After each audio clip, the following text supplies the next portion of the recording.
वस्सलातु वस्सलामु अला सय्यदिना व सनदिना उम्दतिना मुअतमदिना जमीलिना व जलीलिना व कफीलिना सय्यदिना मलजाना व मअवाना हबीबिना व तबीबिना व तबीबि कुलूबिना व तबीबि अजसादिना व तबीबि अरवाहिना सय्यदिना मुहम्मद सल्लल्लाहु अलैहि व अला आलिहि व अस्हाबिहि व अहले बैतिहि व बारिक वसल्लम।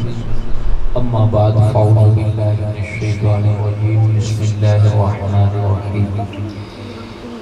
इन्ना अअतैनाकल कौसर सदक़त या रब्बल आलमीन। अस्सलातु वस्सलामु अलैका या रसूलल्लाह। अस्सलातु वस्सलामु अलैका या हबीबल्लाह। अस्सलातु वस्सलामु अलैका या हबीबल्लाह। अस्सलातु वस्सलामु अलैका या रहमतल लिल आलमीन। अस्सलातु वस्सलामु अलैका या सय्यदी या रहमतल व अला आलिका व अस्हाबिका या खातमन नबिय्यीन। व अला आलिका व अस्हाबिका या खातमन नबिय्यीन। एक बार दुरूद पाक सारे मिलकर पढ़ लीजिए। अल्लाहुम्मा सल्लि अला सय्यदिना व मौलाना मुहम्मदिन मादिल जूद वल करम व अला आलिहि व अस्हाबिहि व बारिक वसल्लम। फिर दोस्तों पूरी तवज्जो से आपने गुफ्तगू सुननी है। अपने वक्त के अंदर रहते हुए अपने वक्त में ही बयान खत्म करेंगे और आपने पूरी बशाशत के साथ इस बयान को सुनना है। हालांकि मैंने बयान के बाद पाक वतन शरीफ में फजर के बाद जनाजा पढ़ाना है और उसके बाद फिर मैंने सवात जाना है राशन तकसीम करने के लिए। तो ये सिर्फ इसलिए बता रहा हूँ कि जब मैं सफर इतना करना है उसके बावजूद बयान करने में मैं डंडी ना मारूं, आपको सुनने में भी बुखल नहीं करना चाहिए। इंशाअल्लाह हम आज उस अजीम शान हस्ती का जिक्र कर रहे हैं जिनको हजरत इमाम आली मकाम, इमाम अर्श मकाम, इमाम हुमाम, इमाम हुसैन कहते थे। बेशक इनके बारे में गुफ्तगू सुनने से पहले एक जुमला जो 5 तारीख को सुबह नूर में मैंने बोला था उसी की तशरीह पर पूरी गुफ्तगू करूंगा कि कायनात आलम में अल्लाह रब्बुल आलमीन ने इस कायनात को बड़ा खूबसूरत पैदा फरमाया है। ये बात हकीकत है कि ये कायनात अल्लाह करीम ने बड़ी खूबसूरत पैदा फरमाई है। इसके अंदर अल्लाह करीम ने इतना कुछ पैदा किया है कि अगर आप किसी एक चीज की भी कीमत लगाना चाहें तो आप उसकी कीमत नहीं लगा सकते। वही बात जैसे कि अल्लाह के वली के सामने कोई शख्स न शुक्री कर रहा था कि मैं बहुत तंग हूं और जिंदगी मेरी बड़ी अजीरन हो गई है, मेरे पास कुछ भी नहीं है, तो आपने फरमाया कि मियां ये आंखें मुझे दे दो और 2 लाख रुपए ले लो। अल्लाह अल्लाह। वो कहता कि हजरत ये तो मैं नहीं कर सकता। कहते फिर ऐसा करो कि जबान दे दो और इसके बदले में 2 लाख रुपए ले लो। कहा ये भी नहीं कर सकता। कहा कि कान दे दो, बहरे हो जाओ, और समाज दे दो और इतने पैसे ले लो। एक एक चीज गिनवाई और उसके बाद आप फरमाने लगे कि मियां इतने लाख की प्रॉपर्टी लेके घूम रहे हो और कहते तुम्हारे पास कुछ है नहीं। और बात तो ऐसे ही है ना कि मकसद एक बंदे की आंख बंद हो जाए और उसको कहा जाए कि 10 लाख रुपए फलां जगह दो और तुम्हारा दूर दोबारा वापस आ जाएगा, तो उसको भीख भी मांगनी पड़े तो वो भीख मांग के 10 लाख भरेगा और अपनी आंखें ठीक करवा लेगा। तो मियां लाखों रुपए की नेमतें तो हमारे वजूद के साथ ही वाबस्ता है जिसके बदले में हमने कोई पैसे नहीं दिए।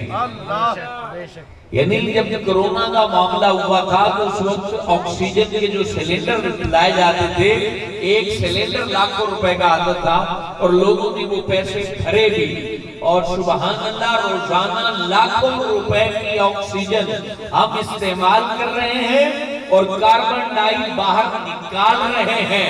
ना ऑक्सीजन लेने के पैसे भर रहे हैं, ना बाहर निकालने के पैसे दे रहे हैं। अल्लाह अल्लाह और फिर आपको पता है सऊदी अरब के अंदर में था, तो एक डॉक्टर वहां पर बड़े मशहूर है खुबर शहर में, तो वो ये आंतों का ऑपरेशन करते थे, जिनका वेट बढ़ जाता था तो उनकी आंतें निकालते और साथ में मैदा भी निकाल देते थे। मैंने कहा आप इस ऑपरेशन के कितने पैसे लेते हैं? कह रहे 70,000 रियाल में इसकी जो है वो फीस चार्ज करता हूँ। और जब वो मैदा निकल जाता है ना, मैदा निकल जाता है क्योंकि वो दोबारा ज्यादा खाएंगे तो फुलावट हो जाएगी, तो मैदा निकाल देते हैं।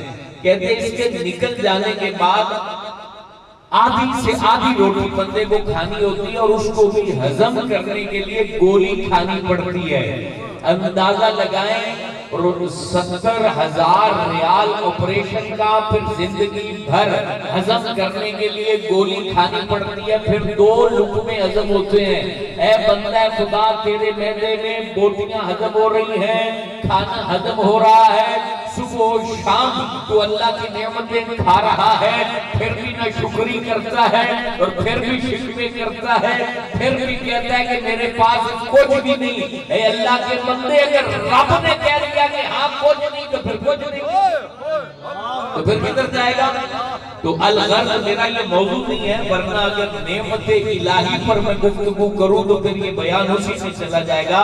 ये इशारतन आपको मैंने बात अर्ज की है, इस कायनात आलम को आप रिसर्च करें, इस जमीन की सैर करें। अल्लाह रब्बुल आलमीन ने अपने महबूब से फरमाया कुल सीरू फिल अर्द, मेरे महबूब इन लोगों को बोलो कि ये जमीन के ऊपर सैर करें। जब जमीन पर सैर करने जाओगे बुलंदो बाला पहाड़ मिलेंगे, खूबसूरत आबशारें और चश्मे मिलेंगी, आपको इस जमीन के ऊपर रंगो नूर मिलेगा। इस जमीन पर आपको ऐसे ऐसे नजारे मिलेंगे कि अकल दंग रह जाएगी कि ये कैसे आबशारें बह रही हैं, ये कैसे दरिया रवा है, ये कैसे समुद्र की वुसअतें हैं, ये कैसे जमीन के झरने हैं, ये कैसे जमीन के ऊपर मुख्तलिफ किस्म की जो है वो फल और फूल उगे हुए हैं, कैसी फसलें नमूदार हो रही हैं और किस तरह की चीजें अल्लाह रब्बुल आलमीन पैदा फरमा रहा है। उनके अंदर नूर भी पैदा कर रहा है, खुशबू भी पैदा कर रहा है, फलों के अंदर मिठास भी डाल रहा है,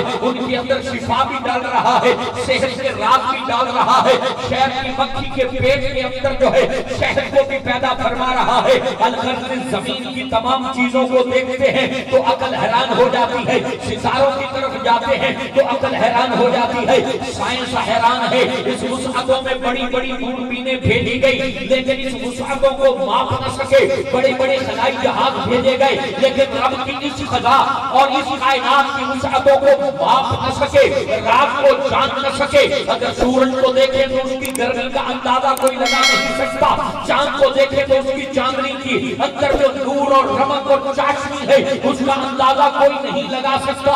ऐ लोगों यहाँ ठहर जाइए, मैं ये बातें बताने के लिए नहीं आया, सिर्फ समझाने के लिए मिसाल दे रहा हूँ। कायनात नेमतों से भरी पड़ी है, मेरे अंदर के अंदर वजूद को देखें तो नेमत ही नेमत है, बाहर को देखें तो नेमत ही नेमत है, लेकिन याद रखना इन तमाम नेमतों को एक पलड़े में रख दिया जाए और दूसरे पलड़े में निस्बते रसूल को रखा जाए तो खुदा की कसम हुजूर की निस्बत का पलड़ा भारी हो जाए।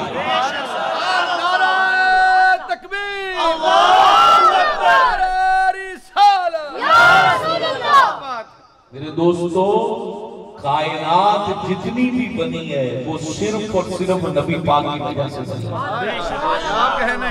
और कायनात के अंदर जितना हुस्न है वो अल्लाह पाक ने हमारे नबी के हुस्न का सदका अता फरमाया है। जैसे नहीं सदका बार के देते हैं कि ये मेरे पुत्र का सदका है, तो वो नबी का सदका, क्योंकि वो नबी पाक सल्लल्लाहु अलैहि वसल्लम से अल्लाह मोहब्बत फरमाता है। और कायनात आलम का पूरा वजूद जो है वो अल्लाह ताला ने अपने इस बंदा खास, अपनी इस मखलूक के अंदर सबसे बड़ी इज्जत जिसको अता फरमाई वो हमारे प्यारे नबी हजरत मोहम्मद अरबी सल्लल्लाहु अलैहि वसल्लम है। तो आपके साथ जिस जिस चीज को निस्बत हुई, हम तो इमाम हुसैन का जिक्र कर रहे हैं, यहाँ तो मामला ये है कि मट्टी को निस्बत हुई तो अल्लाह ने उसमें शिफा दाखिल फरमाया। मदीना पाक के अंदर हुजूर सल्लल्लाहु अलैहि वसल्लम मदीने से बाहर एक जिहाद में गए, और वापस जब आए ना तो मदीने की तरफ जब हुजूर आते थे तो सवारी को तेज कर देते थे। मदीने की तरफ हुजूर की सवारी तेज चलती थी, सवारियां तेज चल रही है मदीने की जाने। तो एक शख्स ने अपनी पगड़ी का जो शिमला था वो अपने मुंह पर रख लिया। तो हुजूर सल्लल्लाहु अलैहि वसल्लम ने उस कपड़े को हटाया और फरमाया कि अपने मुंह से कपड़ा हटा, ये जो खाक मदीने की तेरे अंदर जा रही है, रब ने इस मट्टी में शिफा पैदा कर दी है। बताएं मट्टी जिसके ऊपर हुजूर का पैर लगे, उस मट्टी में अल्लाह ताला शिफा दाखिल फरमा दे। हुजूर सल्लल्लाहु अलैहि वसल्लम जिस सवारी पर सवार हो जाएं, अल्लाह उस सवारी को बरकत वाला फरमा दे। नबी पाक जिससे सलाम ले ले, उस बंदे को अजमत और शराफत अता कर दे। नबी पाक जिसको सीने से लगा ले, उसको अजमतों का अमीन बना दे। हुजूर सल्लल्लाहु अलैहि वसल्लम जिसकी जानिब मुस्कुरा कर देख ले, उस चीज को अजमत अता कर दी जाए। नबी पाक अलैहिस्सलाम जिस जानवर पर अपना दस्ते शफकत फेर ले, वो जानवर इज्जत पा जाए। हुजूर अलैहिस्सलाम जिस जबले ओहद के ऊपर अपनी एड़ी मार दे, क़यामत तक के लिए जबले ओहद ज़ियारतगाह बना दी जाए और उस पहाड़ को जन्नती पहाड़ होने का लक़ब अता कर दिया जाए। तो मुझे बताएं हुजूर पाक की ये निस्बतें इतनी काम आती हैं, तो मुझे बताएं वो हस्ती जिसको हुजूर पाक ने अपनी गोद में बिठाया हो, जिसको नबी पाक अलैहिस्सलाम ने अपनी गोद में बिठाया हो, जिसके लिए मिंबर छोड़ के उसको थामा हो, हुजूर फखरे आलम सल्लल्लाहु अलैहि वसल्लम ने जिसके मुंह में घुट्टी डाली हो, सबसे पहले घुट्टी। अरे लोगों मुझे बताओ, वो बंदा जिसके घर में बच्चा पैदा हो और पैदा होने के बाद वक्त का बड़ा इमाम और बड़ा पीर साहब उसके घर में आ जाए और कहे कि अपना पुत्र दे, और वो पुत्र उसकी झोली में रखा जाए और उसका बाप जो है वो घुट्टी के लिए शहद या खजूर लाए और उसके मुंह में डाले, तो मुझे बताइए आप तो इश्तिहार लगा दोगे कि फुलाने पीर साहब ने मेरे बच्चे को घुट्टी डाली है, फुलाने आलम साहब ने मेरे बच्चे को घुट्टी दी है। ऐ लोगों जरा बताओ, इमाम हुसैन की शान कौन मौलवी बयान कर सकता है, कौन खतीब बयान कर सकता है, कौन शायर बयान कर सकता है कि हजरत बीबी फातिमा ज़हरा के घर में हजरत इमाम अली मकाम, इमाम अर्श मकाम, इमाम हुमाम हजरत इमाम हुसैन की विलादत होती है। हुजूर फखरे आलम जाने रहमत जाने कायनात मौजूदे कायनात सल्लल्लाहु अलैहि वसल्लम जो तमाम कायनात के सबब भी हैं, वजह भी हैं, हुस्न भी हैं, ताज भी हैं और कायनात की मेराज भी है, वो रसूल हाशमी सल्लल्लाहु अलैहि वसल्लम अपनी बेटी के घर जाते हैं और अपनी बेटी से फरमाते हैं, मेरे पुत्र को मेरी जोड़ी लोगों मुझे बताएं यार, एक पीर किसी से मुंह अपना जो है वो जूठा डाले खुदी के टाइम, वो तो नाज करे तो इमाम हुसैन जो नबियों के पीर जिसके मुंह में खुदी डाले, तमाम नबियों के पीर जिनके मुंह में घुट्टी डाल रहे हैं और हुजूर फखरे आलम ने घुट्टी भी डाली। नबी पाक ने अपना लुआबे दान बिलखुसूस इमाम हुसैन के मुंह में डाला, हजरत इमाम हसन मुश्तबा के मुंह में भी डाला था। और हजरत अबू हुरैरा कहते हैं, आप कहते हैं कि एक दफा हम जा रहे थे हुजूर पाक सल्लल्लाहु अलैहि वसल्लम के साथ, नबी पाक के आस्थाने से बाहर निकले। ये बातें सिर्फ लफ्जों की हद तक न सुना करो, आलम तसव्वुर में मस्जिद नबवी की सैर किया करो और हुजूर के आस्थाने से उसी निकला करो जिस तरह सहाबा निकला करते थे। यानी बाबे बकी से आप आलम तसव्वुर में निकले ना, बाबे बकी से आप बाहर निकले, बाबे बकी से निकलकर बाब मक्का की तरफ, बाब बिलाल की तरफ चले और बाबे जिब्राइल की तरफ चले, बाबू निसा की तरफ चले, तो ये उसी जगह की बात है। जब उस तरफ हुजूर पाक चले हैं किसी काम की गर्ज से, हजरत अबू हुरैरा कहते हैं कि इतने में नबी पाक की शहजादी कौनैन सैयदाए कायनात सैयदतुन निसा अलल आलमीन अल्लाहु अकबर, हजरत बीबी फातिमा के घर से रोने की आवाज आई तो हुजूर अलैहिस्सलाम तेज कदमों के साथ अपनी बेटी के घर चले गए, तेज कदमों के साथ अपनी बेटी के घर गए, अल्लाहु अकबर, और फरमाने लगे, मेरी बेटी तुझे पता है ना कि मुझे जिनका रोना तकलीफ देता है, मुझे शहजादों का रोना तकलीफ देता है, कहा कि अब्बा हुजूर मुझे पता है, लेकिन क्या करें, हजरत अली घर में मौजूद नहीं है, पानी खत्म हो चुका है और पानी नहीं है, प्यास की वजह से दोनों बेटे रो रहे हैं। हुजूर सल्लल्लाहु अलैहि वसल्लम ने कहा एक एक करके मेरी गोद में दीजिए। नबी पाक जाने रहमत सल्लल्लाहु अलैहि वसल्लम ने जरा आलम तसव्वुर में महसूस करें, इनकी अजमतों को महसूस करें, इनकी इज्जतों को महसूस करें, इनके वकार और शान और शौकत को महसूस करें। हुजूर अलैहिस्सलाम ने अपनी गोद में लिया इमाम हसन मुश्तबा को, इमाम हुसैन को अपनी गोद में लिया और अपनी जबान मुबारक इनके मुंह के अंदर डाल दी। और मुंह में जब डाली तो इन्होंने हुजूर अलैहिस्सलाम की जबान को चूसा, ऐसा वो फैज़ पाया, ऐसी बरकत पाई कि उस हौज़े कौसर से बढ़ के लुआबे दहन को इनके वजूद के अंदर डाला गया। हकीकत में ये बहाना था, क्योंकि अल्लाह जानता था कि मेरा ये प्यारा बंदा हजरत इमाम हुसैन को एक दिन जो है वो प्यासा रखा जाना है, तो इनकी रगों के अंदर लुआबे दहन रसूल अकरम होगा, इनके लिए तस्कीने जान का सबब बनेगा। तो हुजूर अलैहिस्सलातु वस्सलाम ने इनके मुंह के अंदर अपना लुआब डाला तो वो ऐसे खामोश हो गए जैसे बच्चा पानी और दूध पी के खामोश हो जाता है, क्योंकि कायनात में हौज़े कौसर से भी ज्यादा शीरी अगर कोई चीज है तो हुजूर पाक का लुआबे दहन है, वो हौज़े कौसर से भी ज्यादा शीरी है। मेरे दोस्तों सुनते जाइए, इमाम हुसैन के फज़ाइल सुनते जाइए। हजरत अब्दुर रहमान जामी से पूछा गया कि बताइए कि इमाम हुसैन कैसे थे। हजरत अब्दुर रहमान जामी लिखते हैं शवाहिदुल नबुव्वा में कि मैं नबी पाक की अज़मतों को बयान करूं वो तो बहुत दूर की बात है। मेरा हुसैन इतना खूबसूरत था कि जब वो अंधेरे में बैठ जाते थे तो उनके रुखसारों से नूर फूटता था और वो जगह रोशन कर दी जाती थी। हजरत इमाम हुसैन के रुखसारों से नूर निकलता था। और हजरत अली उल मुर्तजा से पूछा गया कि आपके बच्चे कैसे हैं, तो हजरत अली उल मुर्तजा फरमाया करते थे कि जिसने मेरे प्यारे नबी को देखना हो वो हसन हुसैन को देख ले, क्योंकि हसन की छवि हुजूर पाक से मिलती है और गर्दन से लेकर पैरों तक पूरा वजूद रसूल अकरम अलैहिस्सलाम की शबाहत जिसमें नजर आती है वो हजरत इमाम हुसैन रज़ियल्लाहु ताला अन्हु है। मेरे दोस्तों, कायनात आलम में बड़े बड़े लोग आए हैं, बड़े बड़े शहीद आए हैं, लेकिन किसी बंदे को पहले उसकी शहादत को जो इतना डिस्कस नहीं किया गया जितना हजरत इमाम हुसैन की शहादत को डिस्कस किया गया है। आपको पता है, हम आप आते हैं तो लोग इस्तिकबाल करते हैं, माइक पर बोला जाता है कि फुला हजरत साहब आ रहे हैं। इमाम हुसैन वो हैं जिनके इस्तिकबाल में नबी पाक के अल्फाज बोला करते हैं। आपने शायद ये अल्फाज न सुने हो, आप ये अल्फाज बोलते थे, फदाइतु मन फदाइतुहु बिइब्नी इब्राहीम। आप ये कहा करते थे, ओ मेरा हुसैन तुझ पे मैं फिदा, क्योंकि तेरे ऊपर मैंने अपने बेटे इब्राहीम को कुर्बान किया। ये हजरत इमाम हुसैन की शान है, क्योंकि एक दफा ना नबी पाक अलैहिस्सलाम अपने एक रात पर हजरत इब्राहीम बिन मोहम्मद अरबी सल्लल्लाहु अलैहि वसल्लम को लेकर जो है वो तशरीफ फरमा थे, और दूसरे रात के ऊपर हजरत इमाम हुसैन तशरीफ फरमा थे। हजरत इब्राहीम हाज़िर खिदमत हुए और अर्ज़ गुज़ार हुए, आका ये दोनों आपके पास जमा नहीं रह सकते, एक को जाना होगा, अब आपकी इजाजत चाहिए। अल्लाह फरमाता है मेरा हबीब जिसकी इजाजत दे उसकी रूह को कब्ज कर लिया जाए।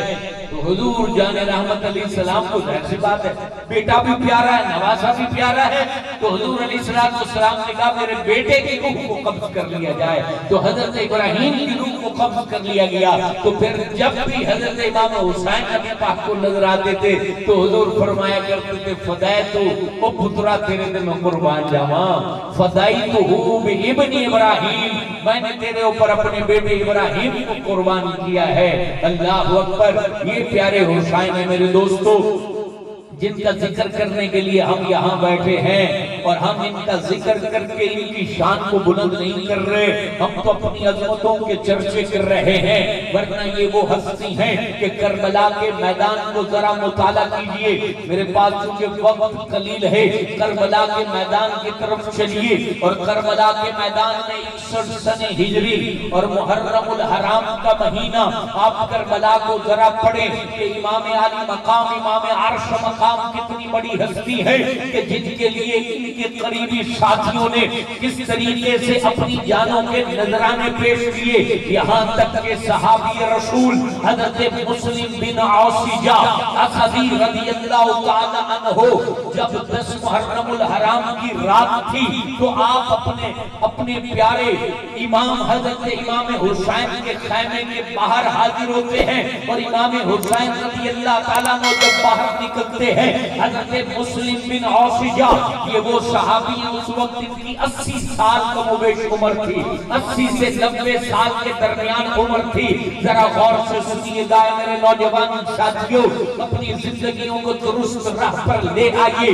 इमाम हुसैन का जिक्र करने का मकसद अपने अंदर शुजाअत पैदा करना है, अपने अंदर नेकी का नूर पैदा करना है, अपने अंदर से बेहयाई को खत्म करना है। इमाम हुसैन के जिक्र का मकसद है अपनी आंख में हया पैदा करना है, अपनी जबान के अंदर लताफत को पैदा करना है, अपने दिल की धड़कनों को जो है वो संभाल के रखना है, अपनी रूह को जो है वो इश्क़ रसूल से आशना करवाना है, अपनी जबान को कुरान की तिलावत का आदी बनाना है, अपनी रग रग में, अपनी रूए में, अपनी दिल की धड़कनों में, अपने खून के एक एक कतरे में अल्लाह की मोहब्बत को पैदा करना है। क्योंकि हुसैन जमीन पर अपना खून बहा गए सिर्फ इसलिए कि क़यामत तक का नौजवान अगर वो अपने आप को कुर्बान करे तो सिर्फ और सिर्फ अल्लाह के लिए कुर्बान। करबला का शाह हुसैन, दोनों हाथ उठाकर कहें वाह हुसैन, वाह हुसैन। करबला का शाह हुसैन, करबला का शाह हुसैन।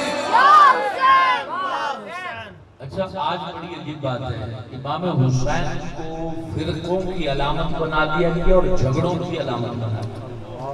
मुझे बताएं, करबला में छोटे छोटे बच्चे उन्होंने इसलिए शहीद करवाए थे, लोग लड़ते थे। ये बात याद रखें, उनको हमारे ना नारों की जरूरत है ना रोने धोने की जरूरत है। वो तो इस वक्त जन्नतुल फिरदौस में है, समझ में आई? वो तो जन्नतुल फिरदौस में मकाम शहादत के आगे वहां पहुंच चुके हैं। अब हकीकत में रोना है तो हमें अपने अमल पे रोना है,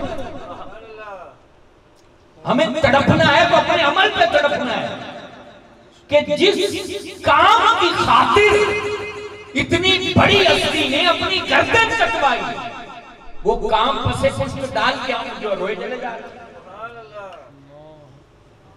आप देखें, फजर से लेकर इशा तक हमारी मस्जिदों में नमाजी थी, और वो क्योंकि नमाज के मामले में यजीद कोताह था, कोताही करता था, और वो नहीं चाहते थे कि ऐसा बंदा अमीरुल मोमिनीन बन जाएगा जो खुद नमाज न पढ़े, तो आगे चल के मस्जिदों का मामला कहाँ ठीक रहेगा।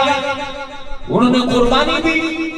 हालांकि यजीद जो है उस जाती दुश्मनी तो नहीं थी, इस्लाम के ऊपर अमल की दुश्मनी थी। इस्लाम के ऊपर ये बंदा खुद अमल नहीं करता तो खिलाफत इस्लामिया कहां से अमल करेगी? मुझे बताइए, नमाज के अंदर इमाम हुसैन का गर्दन कटा रहे हैं, और हमारी कैफियत ये है कि हमारी मस्जिदें हैरान पड़ी हुई हैं।